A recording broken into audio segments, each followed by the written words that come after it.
Now 18th question that is case study number second probability of space, यानी कि आपको probability के ऊपर केस स्टडी है। क्वेश्चन कह रहा a circle with diameter 20 centimetre is drawn somewhere on a rectangular piece of paper of length 40 centimetre and width 30 centimetre. वो कह रहा इसका रफ डायग्राम कैसा बन जाएगा। डायग्राम तो ऐसे दे रखा है। रफ डायग्राम क्या बन गया बच्चों, ऐसा बन गया। देखिए आपका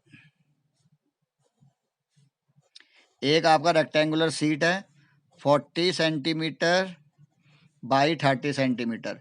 इसके कहीं बीच में एक गोला है, कहीं भी बिल्कुल बीच में नहीं, यहाँ एक सर्कल है जिसका डायमीटर है 20 सेंटीमीटर। डायमीटर है 20 सेंटीमीटर। आगे कह रहा है बच्चों, उसको लैंग्वेज को आराम से पढ़िए, समझिए उसको, इसी में से आपके आंसर निकलेंगे। This paper is kept horizontally on a table top. इसको हमने टेबल के टॉप में रख दिया, जैसे यहाँ रख रखा ये है। And very small size of die, और एक छोटा डाई हमने इसमें फेंकना है विदाउट सीइंग टूवर्ड्स, इसको बिना देखे हमने फेंकना है। अब क्या क्या पूछ रहा है। पहला पार्ट है बच्चों इसका, फर्स्ट पार्ट है, ए पार्ट है, right the interval in which the probability of any event lies. तो कह रहा है कि प्रोबेबिलिटी किस इंटरवल के बीच में होती है। तो आपको बताया था कि प्रोबेबिलिटी हमेशा 0 से स्टार्ट होती है और 1 के बीच में होती है। तो जो हमारा इंटरवल है वो है 0 to 1। तो कौन सा ऑप्शन आ जाएगा, ऑप्शन नंबर सेकंड 0 1। तो इसका आंसर है सेकंड ऑप्शन, डेट इज 0 1। तो सिंपल सिंपल सवाल आएंगे, टेंशन लेने की जरूरत नहीं है। व्हाट इज, सेकंड है, what is the probability of any impossible event। तो आपको बताया था मैंने, पिछले चैप्टर में भी आया था सैंपल पेपर में। इम्पॉसिबल कौन सा केस होता है, जब प्रोबेबिलिटी क्या होती है हमारी 0। तो यानी कि इसका आंसर कौन सा हो जाएगा, देखिए यहाँ पे answer number 1, that is 0। Impossible की जो प्रोबेबिलिटी होती है वो होती है 0।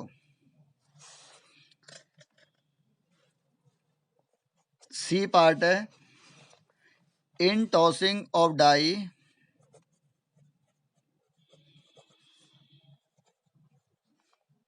what is the probability of getting any number, of getting any number। वो कह रहा है कि अगर हम कोई डाई फेंकते हैं तो डाई फेंकेंगे तो क्या क्या आ सकता है, 1 2 3 4 5 और 6। ये हो गए टोटल आउटकम। अगर हम एक डाई को फेंकेंगे तो ये हमारे आउटकम है। अब कह रहा है आपको प्रोबेबिलिटी बताना है कि कोई भी नंबर आ जाए, यानी कि प्रोबेबिलिटी एनी नंबर। तो फॉर्मूला क्या है, टोटल आउटकम, जितने टोटल आउटकम और ऊपर आएगा फेवरेबल चांस उसके आने के, फेवरेबल चांस। तो यहाँ पे क्या हो गया, टोटल आउटकम तो हमारे 6 हो गए, और कोई भी नंबर आ जाए, कि 1 आ जाए, 2 आ जाए, 3 आ जाए, 4 आ जाए, 5 आ जाए, 6 आ जाए, तो ये भी 6 हो जाएंगे। इसको काटेंगे तो ये हो जाएगा 1। तो हमारा ऑप्शन थर्ड, यानी कि ऑप्शन नंबर, इसका ऑप्शन हो जाएगा, लिख देता हूँ मैं, थर्ड ऑप्शन 1। छोड़ के नहीं आना है। अगर कोई सवाल नहीं समझ में आ रहा है तो गैस मार दीजिए, तुक्का मार के आइए, छोड़ के मत आना, छोड़ के नंबर नहीं मिलेंगे।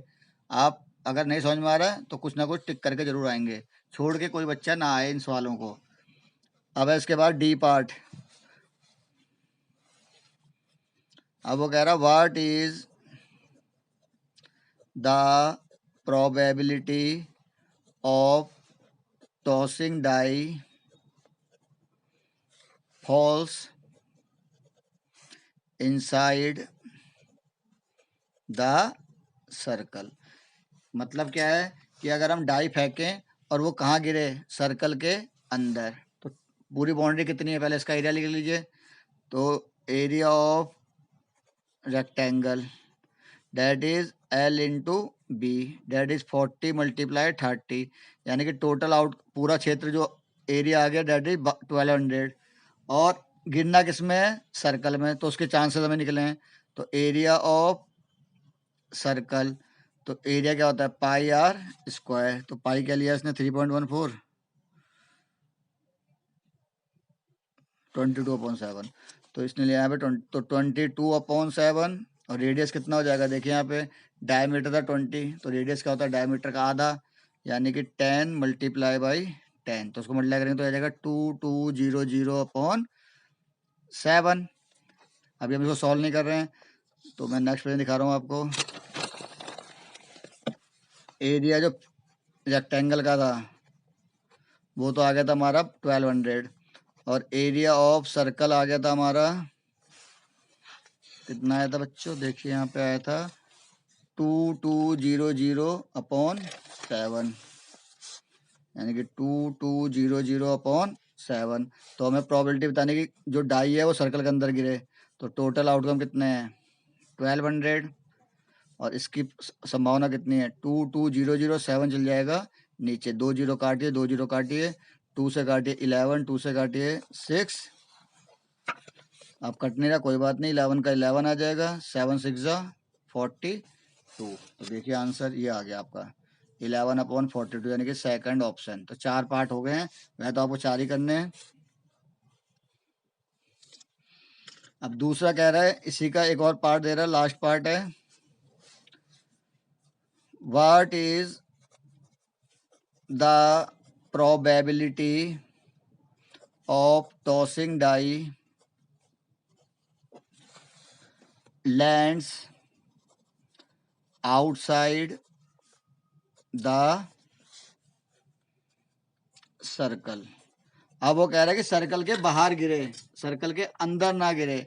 तो हम क्या करेंगे, हमारा टोटल एरिया कितना था 1200, और सर्कल के बाहर गिरे, यानी कि ये हमारा, सपोज मैं दोबारा बना रहा हूँ, ये हमारा सपोज पेपर है, ये हमारा सर्कल है, तो इसके कहीं बाहर गिरे, इसके अंदर ना गिरे, तो इसको हम माइनस कर देंगे। तो बाहर का एरिया हमारा आ जाएगा 7 एलसीएम आ गया, 0 0 7 2 14, 8400 माइनस 2200, यानी कि 6200/7। मतलब ये प्रोबेबिलिटी आ गई बाहर वाले की, ये वाले की, इस डाई जो गिरे बाहर गिरे, तो वही प्रोबेबिलिटी। टोटल तो हमारा एरिया कितना है 1200, और ये कितना है 6200 मल्टीप्लाई बाय 7, 2 जीरो काटिए, 2 से काटिए 31, 2 से काटिए 6, तो 31/42 ऑप्शन है। देखिए पहला ऑप्शन ये 31/42, तो यानी कि ऑप्शन नंबर 1। तो ये आपके केस स्टडी 17 और 18 हो गई है। एक बार प्रोबेबिलिटी का समझ लीजिए, प्रोबेबिलिटी हमेशा 0 से लेके 1 के बीच में होती है। 0 को हम बोलते हैं इम्पॉसिबल केस या इवेंट, इम्पॉसिबल इवेंट, और 1 को बोलते हैं हम श्योर इवेंट। और जो प्रोबेबिलिटी होती है वो हमेशा 0 से लेके 1 के बीच में होती है, ये ख्याल रखिएगा। इम्पॉसिबल इवेंट की प्रोबेबिलिटी 0, श्योर इवेंट की प्रोबेबिलिटी 1। तो आप इनको रिवाइज करिए। डेट शीट आ चुकी है, कुछ बच्चे इंतजार में थे कि डेट शीट आएगी तब हम पढ़ाई शुरू करेंगे, तो अब सीबीएसई ने आपकी डेट शीट रिलीज कर दी है, डिक्लेयर कर दी है। तो अब आप पढ़ाई करने में लग जाइए, और आपने बहुत अच्छी तैयारी कर रखी है, और जिनकी तैयारी अभी नहीं हुई है अभी भी बहुत टाइम है, टेंशन ना लें, ईजिली पढ़ें। बाकी कोई प्रॉब्लम आती है आप पूछिए, आपकी प्रॉब्लम सॉर्ट आउट कर दी जाएगी। Thank you.